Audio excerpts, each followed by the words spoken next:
Hello friends, good morning. अभी तक हम लोगों ने मैट्रिक्स में फर्स्ट पार्ट, सेकंड पार्ट और थर्ड पार्ट। फर्स्ट पार्ट में about the matrix, type of matrix, and second part में प्रॉपर्टी ऑफ मैट्रिक्स के बारे में हम लोग स्टडी किया। अब थर्ड पार्ट आज मैं स्टार्ट कर रहा हूँ। Some important matrix property and इनके some questions आज हम लोग देखेंगे तीसरे पार्ट में। तो ये आप देख रहे हैं, every square matrix can be uniquely expressed as the sum of the symmetric matrix and skew symmetric matrix. Sum of symmetric matrix and skew symmetric matrix. तो symmetric and skew symmetric matrix about the knowledge आप जानते हैं, we know symmetric matrix and skew symmetric matrix. तो N E square matrix, किसी भी square matrix को हम ऐसे रिप्रेजेंट कर सकते हैं। एज एग्जाम्पल अभी आपको मैं एग्जाम्पल से मैं इसके बारे में समझा रहा हूं कि कोई भी मैट्रिक्स होगा, इसको इस तरह से हम एक्सप्रेस कर सकते हैं। I think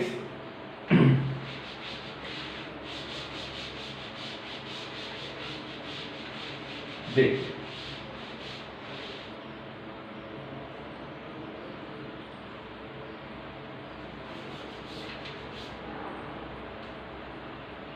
if A equal to 4, 3, 6 एक स्क्वायर मैट्रिक्स यानी 2 into 2 की स्क्वायर मैट्रिक्स, then 80, 2, 3, 4, 6 का transfer A plus 80, A plus 80,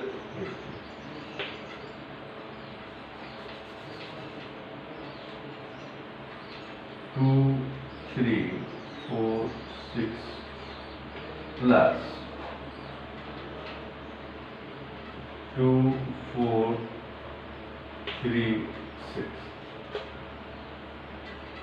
कितना हो? 2 और 2 कितना हो? 4, 3 और 4 7, 4, 3, 7, 6 और 6 12। अब क्या है? ये A plus B, A plus A3 is A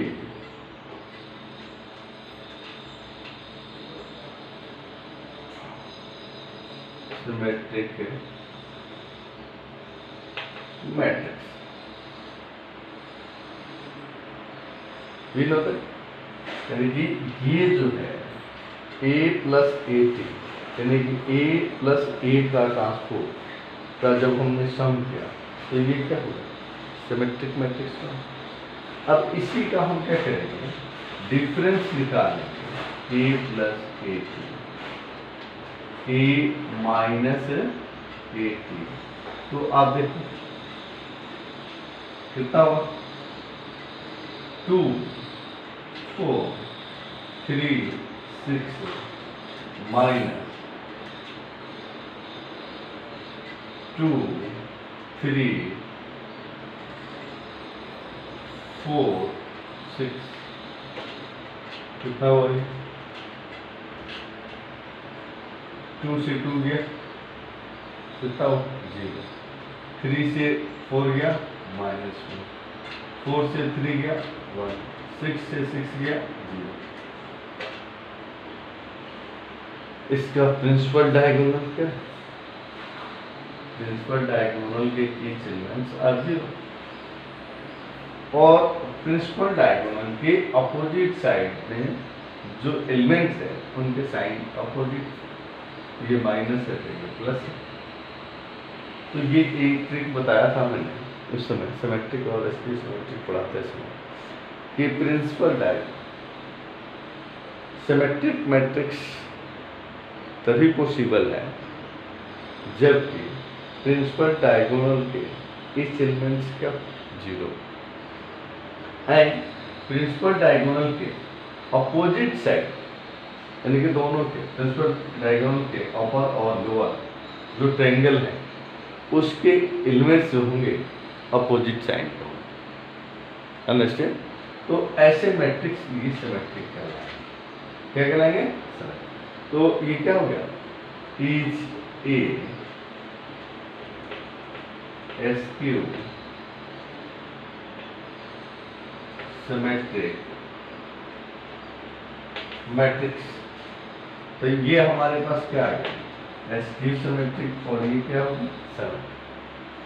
clear? अब आप ये जानें कि ए इज द स्क्वायर। ये तभी संभव है जबकि पहले से ही हमें ये तय करना पड़ेगा कि ए क्या होगा? स्क्वायर मैट्रिक्स होगा।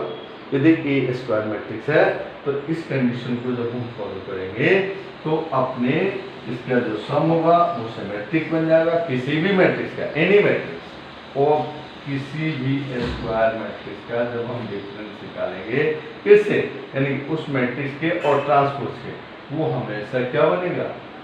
स्क्यू सिमेट्रिक मैट्रिक्स बनेगा। ये बात समझ में आ गई?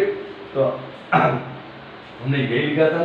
अब देखिए ये इसकी वैल्यू यहाँ आ गई, इसकी वैल्यू यहाँ आ गई। अब हम लोग देखते हैं इसके बाद आप यहाँ देखेंगे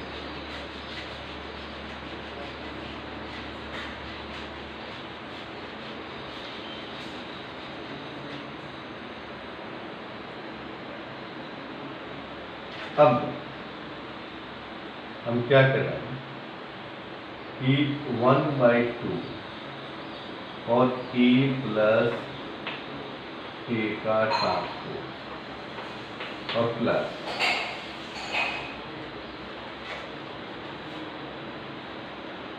e माइनस ए का ट्रांसपोज। देखिए तो 1/2 हमारे पास क्या था? e प्लस ए थी 4 7 2 प्लस 0 माइनस 1 0।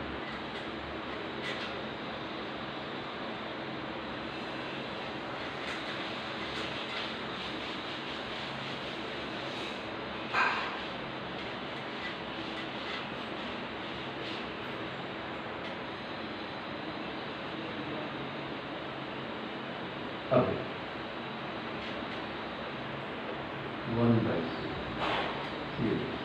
4 0 4 7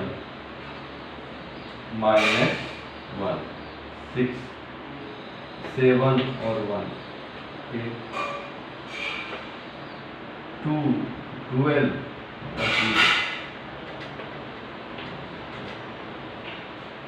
अब 2 से इसमें डिवाइड कर देंगे। 2 3 4 6 ये हमारा ये आ गया कि ये आ गया, इसको हम क्या लिख सकते हैं? सो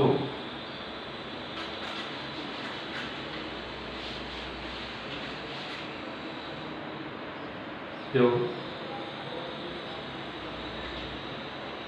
So, E equal 1/2 E plus AC plus E minus 8. Clearly?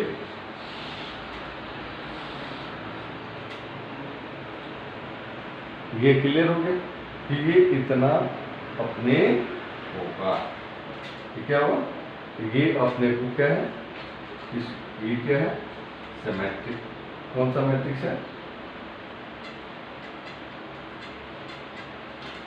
Symmetric. और ये क्या है? एक्सक्लूसिव।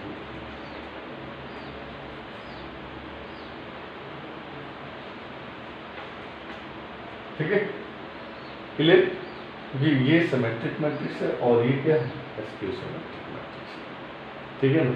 तो सब आपको पहले भी पता है, पहले से आप जानते हो, ये लोग है कि ये एक सिमेट्रिक मैट्रिक्स होता है और ये क्या होता है, एक्सक्लूसिव। क्लियर? तो ये प्रॉपर्टी कंप्लीट हो गई। अब देखते हैं दूसरे। बात समझ में आ गई? समझ गए? मैं इसे मिटा दूं।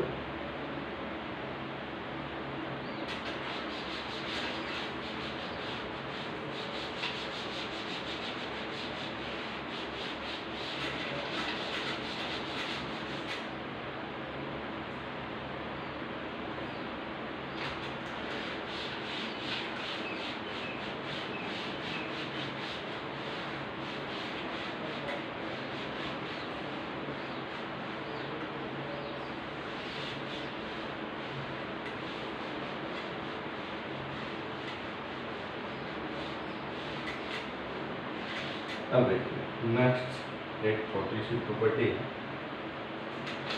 इक्वल के।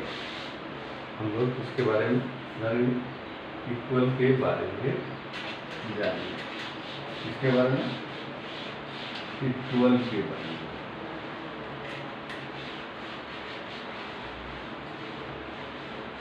तो देखिए,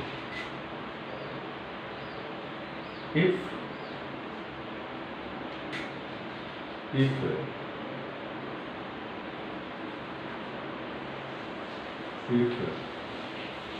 two matrices are equal with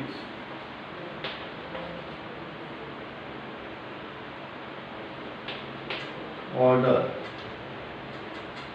are equal and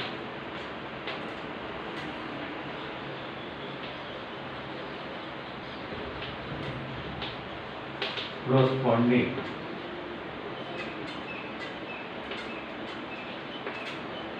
elements are equal।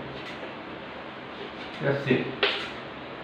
ठीक है, two matrices are equal which order are equal and corresponding elements are equal। यानी कि उसका corresponding elements यानी कि उसके ऑर्डर तो सेम होने चाहिए। कोई भी दो मैट्रिक्स या दो से अधिक मैट्रिक्स जो भी हो, यानी कि इक्वल तभी हो जब उसके ऑर्डर सेम हो। क्या सेम हो? ऑर्डर सेम हो, और उसके corresponding elements क्या हो? इक्वल। corresponding elements से इक्वल। जैसा कि हम यहाँ पे एक मैट्रिक्स E ले लेते हैं एग्जाम्पल में, AIJ n into n order की मैट्रिक्स, इसको हम लोग ऑर्डर बोलते हैं, ये तो हम लोग जानते हैं। और BIJ n इंटू n।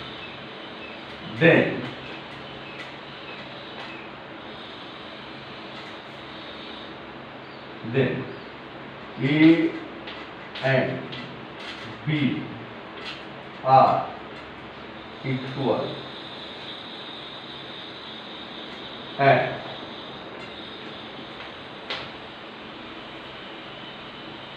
यानी कि ऑर्डर सेम है, equal. Then A and B are equal matrix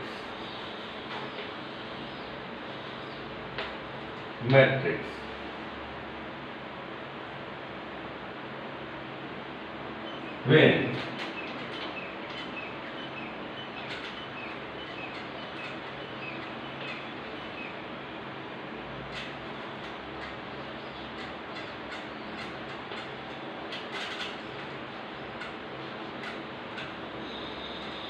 elements are equal, corresponding elements are equal, ठीक है। यानी इसके और इसके, यानी A इक्वल B, यहाँ पे अब देखिए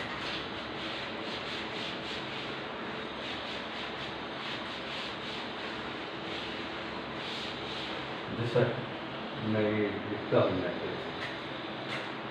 A1 A11 A12 A13 B1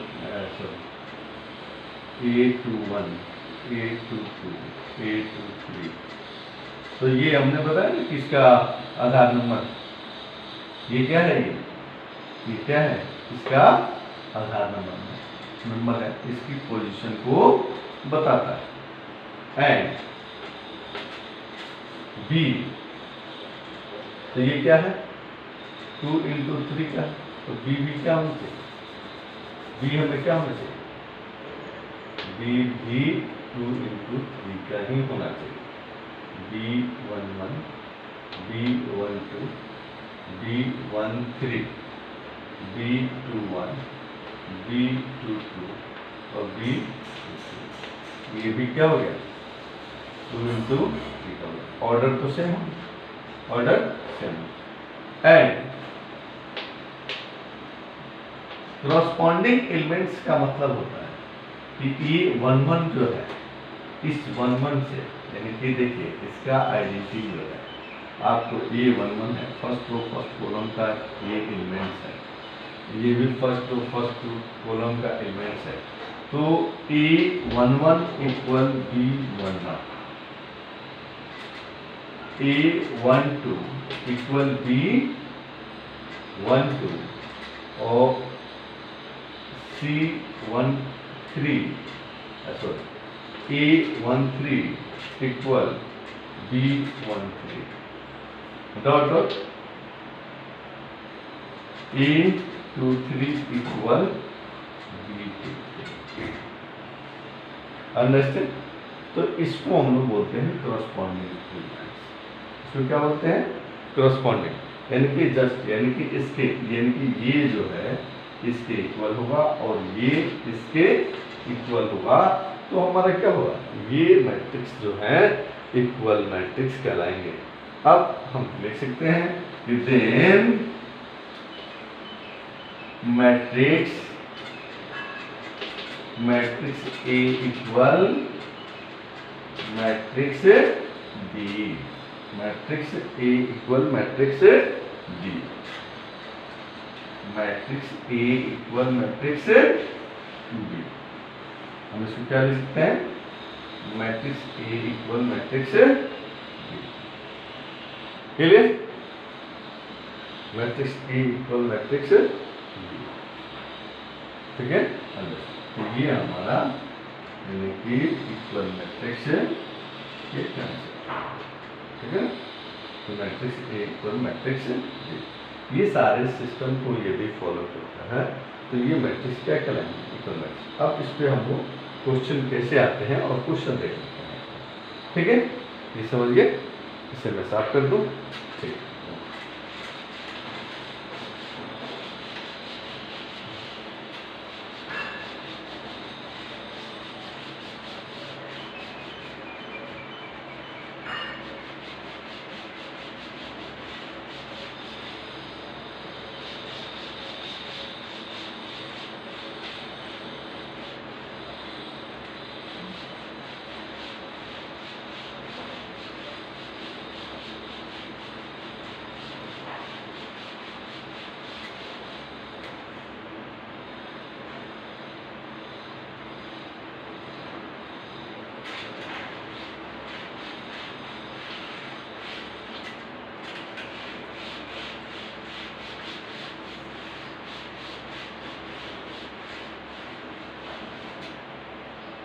they.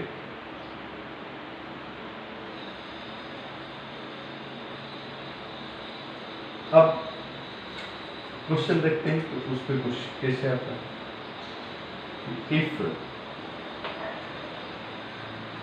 Matrix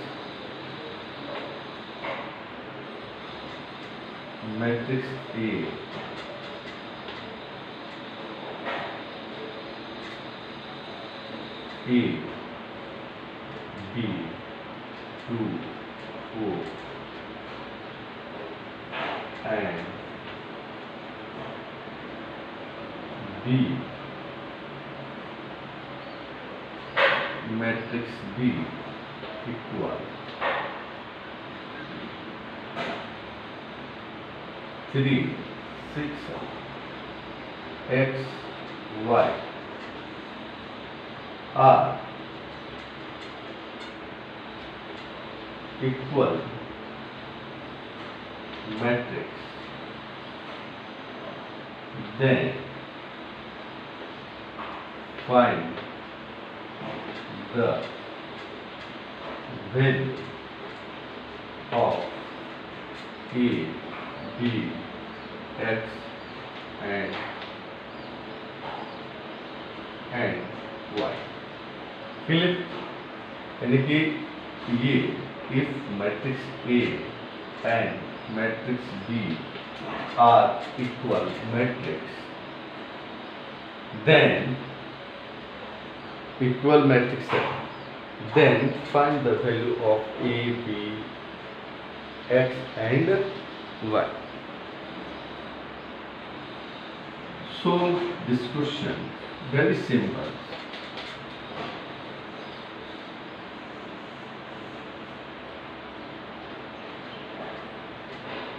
Matrix A equal matrix B.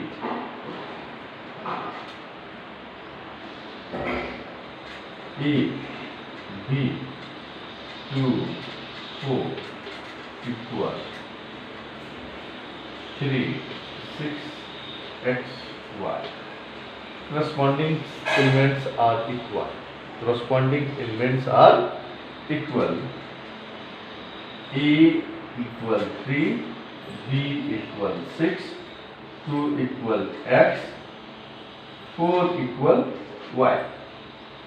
So A equal 3, B equal 6, 2 equal x and 4 equal y. Value of A 3, value of B 6, value of x 2, value of y equal 4. Understand? ये बात समझ में आ गई कि A की value 3 होगी, B की value 6 होगी और x की वैल्यू 2 होगी और y की वैल्यू क्या होगी 4. अंडरस्टैंड? इसी तरह से आप कोई भी क्वेश्चन क्या है, ये एकदम बिल्कुल सिंपल सा क्वेश्चन है, ठीक है ना? क्लियर? बात समझ में आ गई? क्योंकि ये बहुत यानी कि सिंपल सा मैट्रिक्स का ये क्वेश्चन था कि जिससे कि इक्वल मैट्रिक्स हम लोग में अगर ये हो तो एक्स वाई की वैल्यू कैसे हम लोग फाइंड करेंगे. अब देखिए हम लोग थोड़ा सा कोई और भी क्वेश्चन हम लोग कर लेते हैं, जैसा कि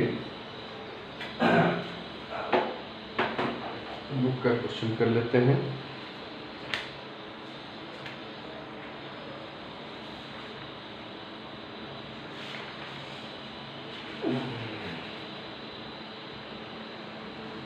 जैसे एक ये क्वेश्चन इक्वल का हम लोग करते हैं.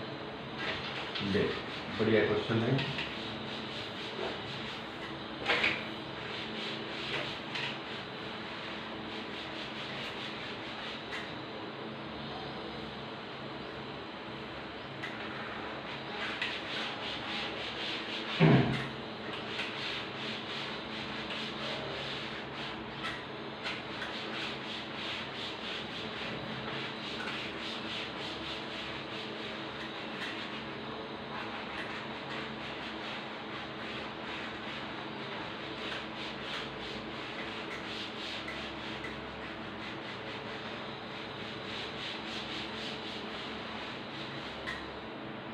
चलिए देखते हैं.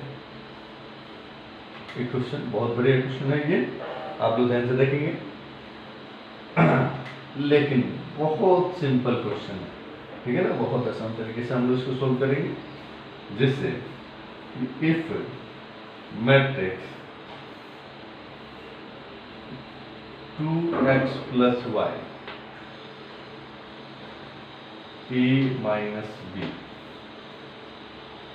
3 2a plus b x minus 2y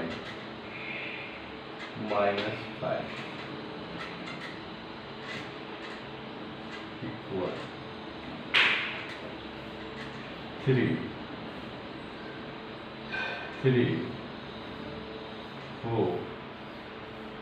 4 minus 1 or minus 5. Then find the value of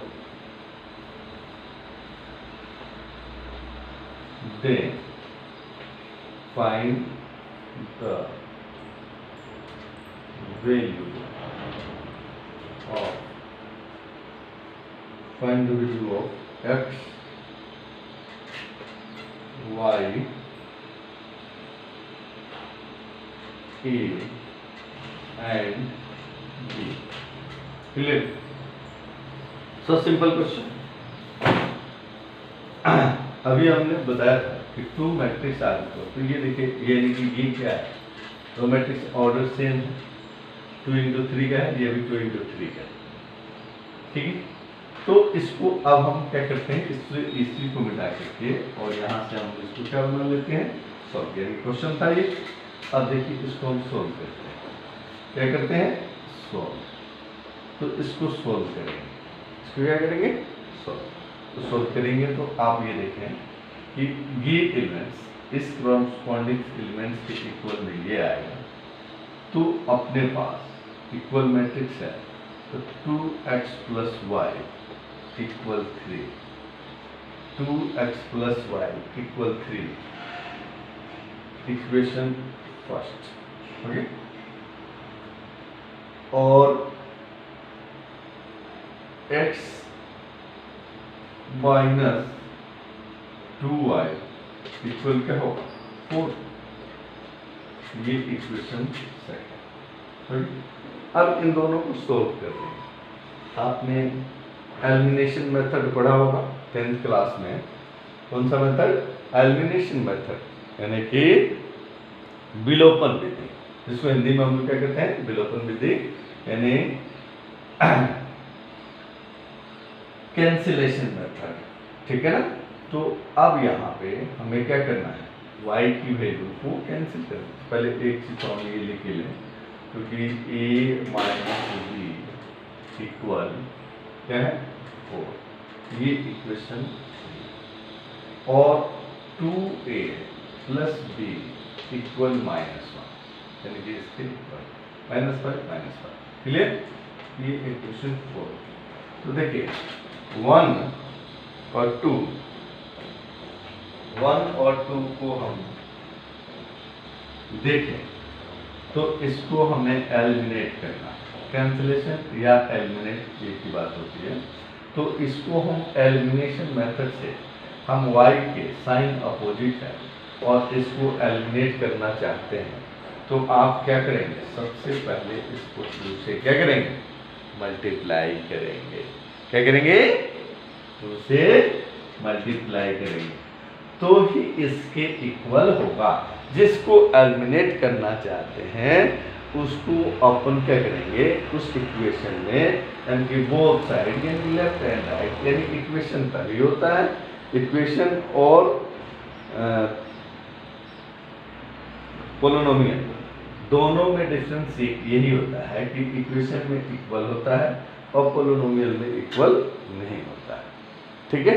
तो देखिए अब ये इक्वेशन है, तो इस इक्वेशन के अंदर आपको क्या करना होगा कि both side multiply by 2, both side multiply by 2, क्योंकि हमें y को एलिमिनेट करना है। क्या करना है, हमें y को एलिमिनेट करना है, तो 2 से हम मल्टीप्लाई कर देंगे तो 2y हो जाएगा, और 2 आ जाएगा, हो जाएगा, तो ये कैंसिल हो जाएगा ना। 2x प्लस, सॉरी 2 से मल्टीप्लाई करेंगे तो ये 4x हो जाएगा और ये 2y होगा और ये क्या होगा 6, और यहाँ कितना हो जाएगा x माइनस 2y इक्वल 4। अब इसको हम क्या करेंगे, कैंसिल कर देंगे, क्योंकि दोनों इक्वल हो गए, प्लस माइनस साइन अपोजिट है, तो इसको आपस में क्या करेंगे, जब ऐड करेंगे तो कैंसिल हो जाएगा। ये कितना हो गया 5x और ये कितना होगा 10, देयरफॉर x इक्वल 2। x की वैल्यू कितनी आएगी बेटा 2। जब x की वैल्यू 2 आ गई तो हम क्या करेंगे, y की वैल्यू इजी वे में फाइंड कर सकते हैं। x की वैल्यू 2 आ गई तो हम y की वैल्यू आसानी से फाइंड कर सकते हैं, क्योंकि इक्वेशन फर्स्ट में x की वैल्यू रख दो या इक्वेशन सेकंड में रख दो, ठीक है ना। इससे यदि हम क्या करें, यानी कि putting the value of x in equation, first putting the value of x in equation first, तो क्या हो जाएगा, यहाँ x की वैल्यू रखते हैं तो 2 into 2 plus y equal 3, clear. तो y इक्वल कितना हो जाएगा, ये 4 होगा, और जब साइड इसका चेंज करेंगे तो 3 माइनस 4 कितना हो गया -1, therefore y equal -1, therefore y equal -1। Clearly ये अपने यानी x की वैल्यू अपने 2 हो गई और y की वैल्यू -1, क्लियर। अब देखिए ऐसे ही इक्वेशन थर्ड और फोर्थ, इक्वेशन थर्ड और फोर्थ, इसमें क्या है, ये माइनस का है और ये क्या है प्लस का है, कैंसिल हो जाएगा, ये क्या हो जाएगा, क्या हो जाएगा a और 2a मिलकर के कितना हो जाएगा 3a, और ये कितना हो गया 4 और -1 यानी कि 3, तो 3a इक्वल 3, यानी a की वैल्यू कितनी आ गई 1, a की वैल्यू कितनी आ गई 1, a की वैल्यू यहाँ रख दो, तो 1 को इधर ले जाएंगे तो कितना होगा -1, कैंसिल हो जाएगा और सब्ट्रैक्ट हो जाएगा, तो कितना होगा 3 माइनस b इक्वल 3, तो b की वैल्यू कितनी होगी -3, की वैल्यू कितनी हो जाएगी -3। तो आप इसको आप सॉल्व कर लेंगे, क्लियर, जैसा कि हमने इसको सॉल्व किया। तो बात समझ में आ गई कि यदि 2 मैट्रिक्स आर इक्वल तो find the value of x y z, यानी कि ऐसे ही बहुत सारे क्वेश्चन बनते हैं और इसको हम लोग कर सकते हैं। इस पे एक क्वेश्चन और है, थोड़ा सा अलग हटके है, तो इस क्वेश्चन को हम लोग करते हैं। ये क्वेश्चन थोड़ा सा बहुत बढ़िया है और मजे वाला क्वेश्चन है, तो इसको आप देखेंगे, इक्वल मैट्रिक्स से ही रिलेटेड क्वेश्चन, ठीक है ना। तो इसको देखें,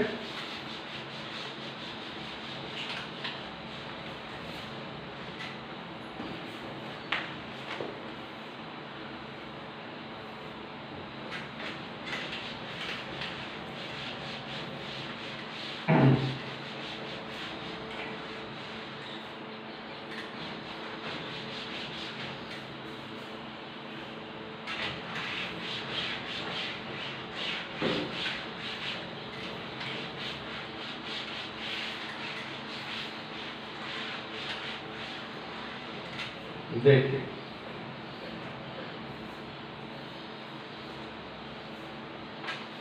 बहुत बढ़िया क्वेश्चन है, मजा आएगा आपको इस क्वेश्चन को करने में। इफ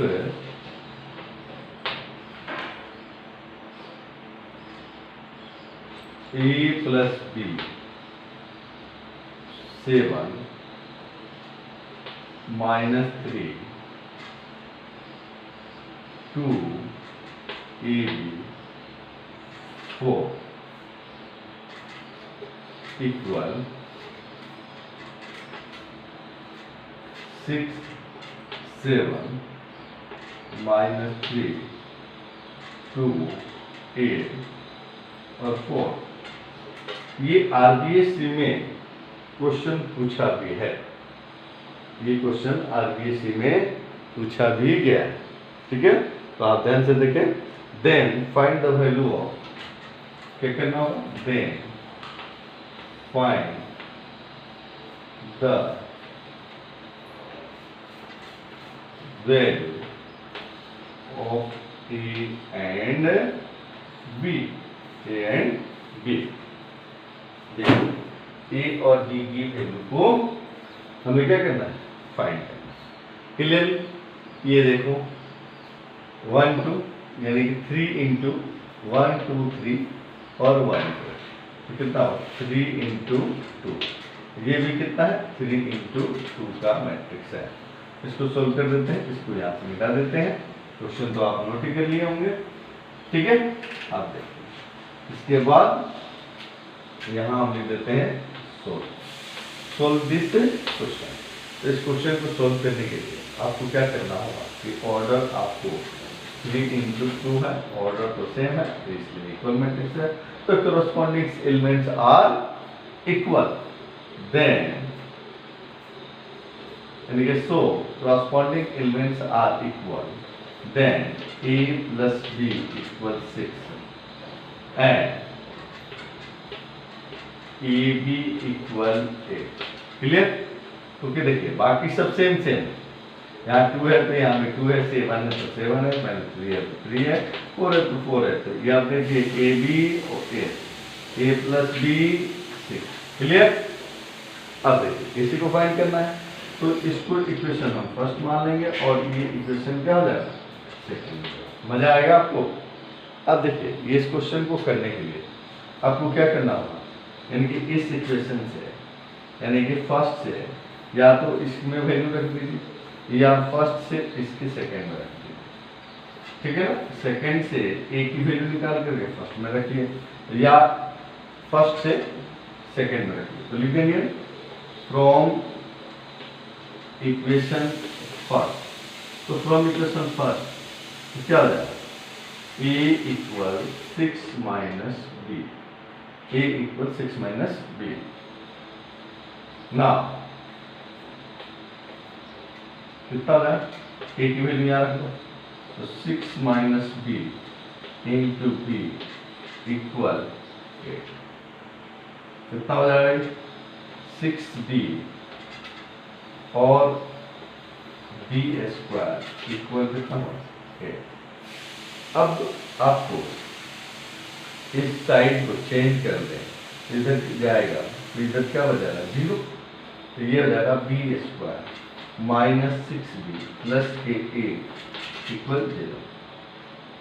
एस्केलेटिंग मेथड का यूज कर लो जिसको हम लोग फैक्टर करते हैं, ठीक है ना। इससे क्वाड्रेटिक इक्वेशन का फैक्टर करना है।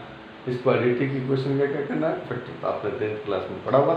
यहाँ एक मैट्रिक बता देता हूँ, ये बहुत बढ़िया है, जिसको फैक्टर करने नहीं आता है वो सबसे पहले यानी कि इस बात को ध्यान रखें। और बहुत बढ़िया है 10th में थोड़ा सा आपको फैक्टर करने में जो वीक स्टूडेंट है और उनको जहाँ प्रॉब्लम आती है छोटी सी, यानी कि इसमें 2-3 बातें ध्यान में रखनी होती है, और जो स्टूडेंट 2-3 बातें ध्यान रखेगा उसका ये फैक्टर कभी नहीं गलत होगा। देखिए सबसे पहले फर्स्ट और लास्ट का मल्टीप्लाई करते हैं, तो फर्स्ट और लास्ट का मल्टीप्लाई हम यहाँ पे थोड़ा सा शुरू कर देते हैं। तो फर्स्ट और लास्ट का मल्टीप्लाई करेंगे कितना हुआ 8b स्क्वायर, प्लस आया क्या आया प्लस आया, यानी कि ये भी प्लस था ये भी प्लस था। अब क्लियर है नो डाउट। अब बीच वाले को ऐसे 2 पार्ट में तोड़ना है कि जिसका सम क्या आना चाहिए 6 आना चाहिए। सम क्या आना चाहिए 6 आना चाहिए। क्लियर, क्योंकि प्लस है यहाँ पे फर्स्ट और लास्ट का मल्टीप्लाई करने पर प्लस आ जाए, तो बीच वाले को 2 पार्ट में ऐसे तोड़ो कि उसका सम करने पर 6 आए और मल्टीप्लाई करने पर क्या है 8b स्क्वायर है। ठीक है, तो सम कब होगा, यानी कि बीच वाले का सम कब होगा कि जब दोनों, यानी कि बीच वाला साइन क्या है माइनस है, तो दोनों जब माइनस, देन दोनों की साइन क्या होगी माइनस की होगी तो ही सम होगा। दोनों की साइन क्या होगी माइनस की होगी तो ही क्या होगा सम होगा। क्लियर। यदि यहाँ पे माइनस होता तो समझिए कि सब्ट्रैक्ट करना होता है, यानी बीच वाले को ऐसे दो टर्म्स में तोड़ना होता है कि साइन अपोजिट यानी कि सब्ट्रैक्ट करना पड़ेगा। ठीक है, क्लियरली। तो अब देखिए अपन प्लस आया तो इन दोनों को तोड़ने पे सम आए, तो बताइए, और मल्टीप्लाई करने पे इतना आया, तो अब 8 का हम क्या कर लेते हैं, फैक्टर कर लेते हैं 4। अब देखो 2 और 4 कितना हो जाएगा, 6। क्लियर। तो 2 और 4 6 होता है, और 2 और 4 को मल्टीप्लाई कर देते कितना हो जाएगा, 8 हो जाएगा। क्लियर। अब हम इसको ऐसे लिखेंगे, यानी कि b² minus 2b minus 4b plus 8 equal 0। Clear, देख सकते हैं। देखिए तो -2 और -4 को ऐड करेंगे तो ये दोनों मिलकर कितना, -6। हमने कुछ नया थोड़ी लिख दिया है, हमने कुछ नया थोड़ी लिख दिया, जो था वही लिख दी। मैथ तो इसी को कहते हैं, जहाँ से चलता है वही, यानी कि हर टर्म्स जो होता है पीछे वाले टर्म्स के क्या होता है, इक्वल होते हैं। तो इसलिए मैथ वाले हम लोग समान दृष्टिकोण वाले होते हैं, सबको समान दृष्टिकोण से देखते हैं। ठीक है ना, क्योंकि यहाँ नाप तोल करना होता है। ठीक है ना, तो ये इक्वल यानी कि सारे, यानी कि इस terms equal to before terms, यानी कि पहले वाले टर्म्स के जो आगे वाला नेक्स्ट टर्म जो होगा पीछे वाले टर्म्स के इक्वल होगा, उसी के बेस पे हम लोग बदलाव करते चलते हैं। तो आपने देखा 6 को हमने क्या लिख दिया, 6 को क्या लिख दिया, -2b और -4b, ये क्या रहेगा 6b हो जाएगा। लेकिन हाँ, आगे चल करके भी आप देखिए, इसको हम क्या करेंगे, इसको हम ऐसे लिख सकते हैं, b कॉमन ले लिए, या b कॉमन लेंगे तो b -2, b कॉमन लिए तो b -2, यहाँ का 4 कॉमन ले लिए b -2 इक्वल 0। कितना हुआ, b -2 और b -4 इक्वल 0। इक्वल क्या हो गया, 0। सो या देयरफॉर, यानी कि इसमें क्या होगा कि दो टर्म्स है, तो सिंगल बारी बारी से हम इक्वल, यानी कि देखिए इसको हम जब 0 की तरफ डिवाइड करते हैं, ये जिसे कई बच्चे पूछते हैं सर आप लोग डायरेक्ट लिख देते हैं इफ b -2 इक्वल 0, यानी b -2 इक्वल 0, तो बच्चे कहते हैं सर ये कहाँ गया। देखिए ये मैं आपको कंफ्यूजन दूर कर देता हूँ कि जब हम इसको यहाँ पे लेंगे, इसको इक्वल 0 करेंगे, तो ये बेचारा 0 की तरफ डिवाइड होने लग जाता है, और जब 0 में किसी भी नंबर से, यानी कि नॉन जीरो वैल्यू से हम डिवाइड करते हैं तो वो 0 हो जाता है। क्या हो जाता है, 0 हो जाता है। तो क्लियरली, क्योंकि यहाँ पे हमारे पास क्या होगा कि if b -2 equal 0, b -2 equal 0, ये क्वेश्चन तो ऊपर नोट कर लिए होंगे। क्लियर। फिर हम इसको देखिए, अब हमने लिखा कि इफ b -2 इक्वल 0, तभी हमने बताया कि क्या होगा, 0 की तरफ चला जाएगा। इसलिए यानी कि देयरफॉर b इक्वल 2, b की वैल्यू हमारे पास कितनी है, 2। If b -4 equal 0 imply b equal 4। अब देखिए इसमें क्लियर है कि b की वैल्यू या तो 2 होगी या क्या होगी, 4 होगी। दोनों में से कोई एक ही हो सकती है, दोनों एक साथ नहीं हो सकती है, क्योंकि दोनों एक साथ होंगे। तो देखिए यहाँ पे क्लियर हो जाएगा कि b -2 इंटू b -4 इक्वल 0। तो यहाँ देखिए b -2 जब हम करेंगे तो 0/b -4, तो देखिए अब b नॉट इक्वल 4, यानी कि ये b -2 इक्वल 0 जब होगा तो b नॉट इक्वल 4 होगा, क्योंकि अभी हमने बताया था कि ये आपको नीचे चला जाता है, तो ये क्या होगा कि 0 में किसी नॉन जीरो से, यानी कि हमारे पास यानी कि b की वैल्यू 4 नहीं है, यानी कि तभी नॉन जीरो होगा। ये नॉन जीरो कब होगा, जबकि b की वैल्यू 4 नहीं है। यदि b की वैल्यू 4 हो जाएगी तो ये 0 हो जाएगा, और 0/0 हो जाएगा, तो ये मामला गड़बड़ है। ये मामला क्या है, गड़बड़ है।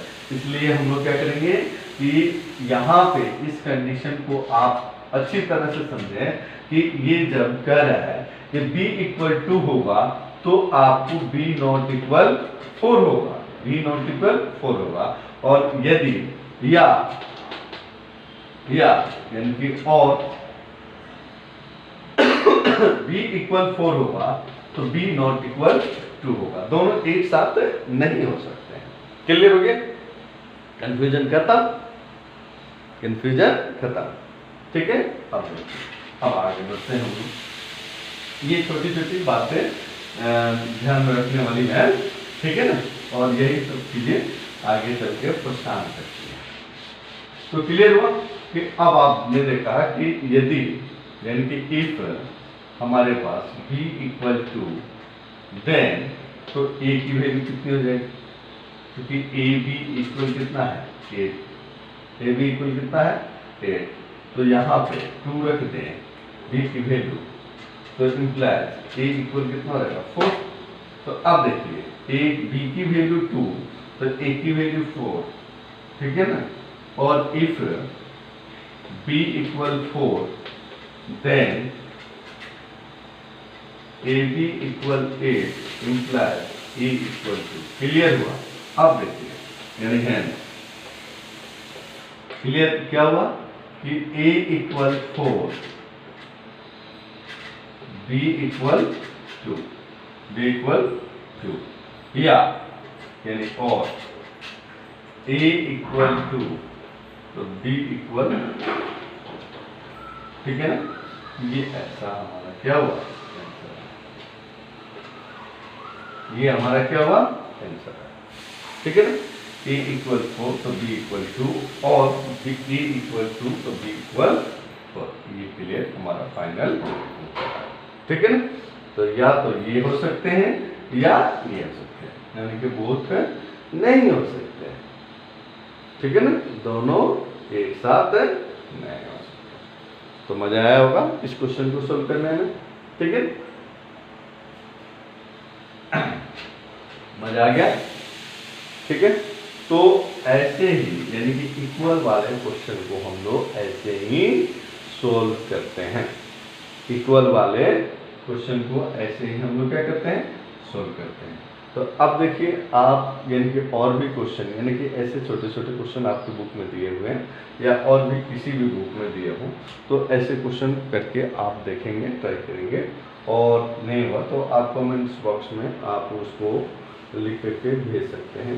ये क्वेश्चन है, ये आर.डी. शर्मा का हुआ या के.सी. सिन्हा का मैथ हुआ या कोई NCERT का हुआ या RBC का हुआ, जो भी स्टूडेंट एक्सरसाइज लिख करके वो चीज़ अपन मैंने कमेंट बॉक्स में भेजेंगे या क्वेश्चन नंबर, तो उसको मैं उसका सोल्यूशन इसमें मैं भेज दूँगा, ठीक है।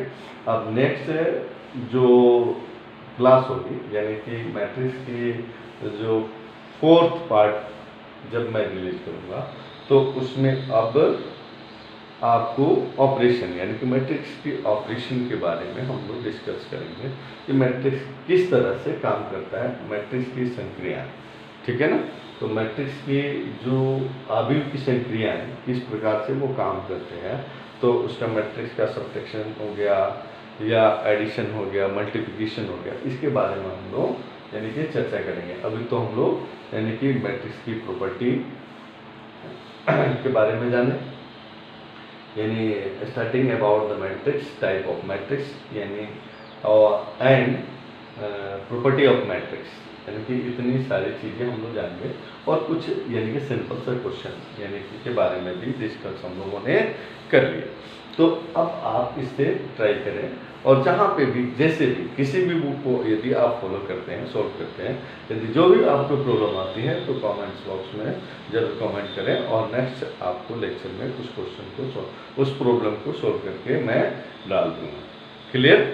तो आप ध्यान से देखें और ये सारी प्रॉपर्टी जो है मैंने आपको बता दिया। मैट्रिक्स में सिंपल जो है मैट्रिक्स जो बोर्ड लेवल की है, NCERT बोर्ड हो या CBSE बोर्ड हो, NCERT बुक हो, CBSE बोर्ड हो या RBC हो या किसी भी अदर स्टेट की बोर्ड हो, यानी कि मैट्रिक्स में बोर्ड में इससे ज़्यादा क्वेश्चन नहीं आता है। यदि आपको हाई लेवल में चलना है तो उसके लिए अलग से मैं वीडियो बनाऊंगा, एडवांस और एडवांस के लिए, जेई मेंस के लिए, यानी कि उसके लिए हम मैट्रिक्स में अलग से मैं वीडियो बनाऊंगा। प्रॉपर्टी तो सेम रहती है, लेकिन क्वेश्चन के कुछ बेसिक कंसेप्ट और कंसेप्चुअल चीज़ें जो कि रहती तो यही है, लेकिन उसमें थोड़ा सा चेंज हो जाता है, ठीक है।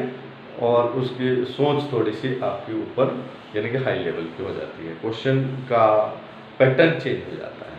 बाकी आपको प्रॉपर्टी और इसमें कोई चेंजिंग नहीं होता है। स्क्वायर मैट्रिक्स, सिमेट्रिक और सिमेट्रिक, स्क्यू सिमेट्रिक मैट्रिक्स, ये सारे इक्वल मैट्रिक्स होकर प्रॉपर्टी तो सेम रहेंगे, उसमें कोई डिफरेंट नहीं, ठीक है। तो इस क्वेश्चन को करने के बाद आपको मजा आया होगा और आप इसी का आनंद लेते हुए आज हम लोग यहीं पे समाप्त करते हैं। नेक्स्ट में देखेंगे और भी क्वेश्चन आपको मैं क्वेश्चनों का सोल्यूशन यानी कि पार्ट 4 में दूंगा, और उसके बाद उसको ऑपरेशन यानी कि मैट्रिक्स का ऑपरेशन जो है, ऑपरेशन ऑफ मैट्रिक्स कह दीजिए, या आव्यूह का गुणधर्म तो अपन पढ़ लिए, संक्रिया जिसको कहते हैं, यानी कि वो कैसे मैट्रिक्स कैसे आगे की तरफ वो काम करती है, एडिशन यानी कि संक्रिया जो ऑपरेशन में कैसे मल्टीप्लाई एडिशन में कैसे किस तरह से काम करती है, ठीक है। Thank you. जय हिंद, जय भारत।